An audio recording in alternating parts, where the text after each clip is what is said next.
Shalom, shalom, shalom. Watu wa Mungu, namshukuru tena Bwana kwa kutupa na fursa hii ya kuja kukutangazia tena kipindi kia 4.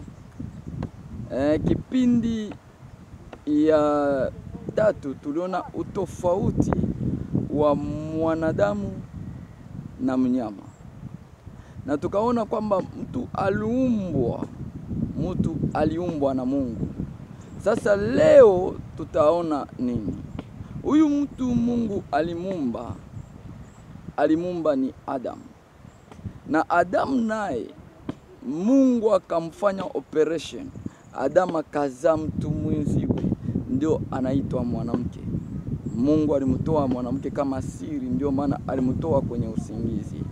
Sasa leo tutaona Mungu alimuumba Adam na umri ngapi? Umri wa Adam ni ngapi Mungu aliyomuumba nao? Tuelewe hiyo. Ujua kwamba mtu sio nyani. Kwa Kiswahili ya Lubumbashi makaka. Mtu sio makaka au sio zamba.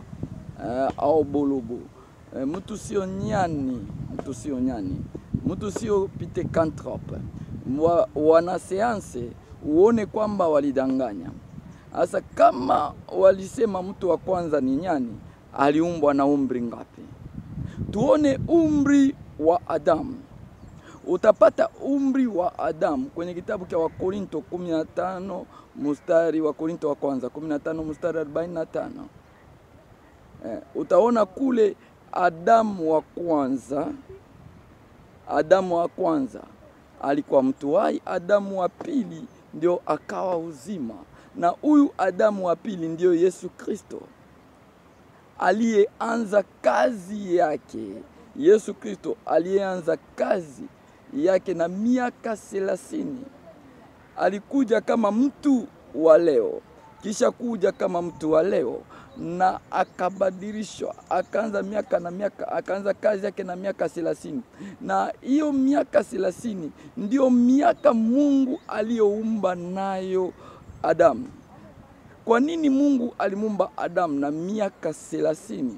Huku kwenye 30 kuna vitu viwili. Kuna 3, kuna namba 2.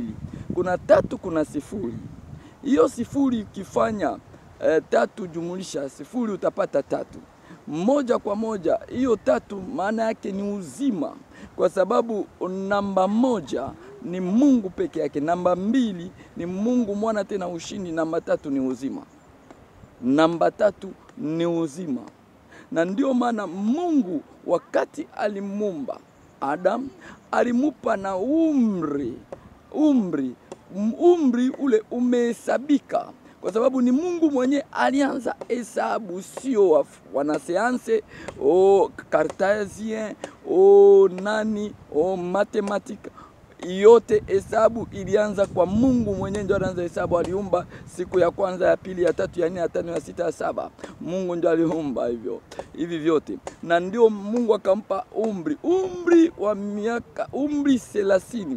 30 ni namba ya hekima, ndio umri ya hekima. Ni pale mtu anaanza maisha ya utu, maisha ya kujitambua kuwa utu, kuwa na mamlaka, kuwa kiongozi. Ni miaka 30.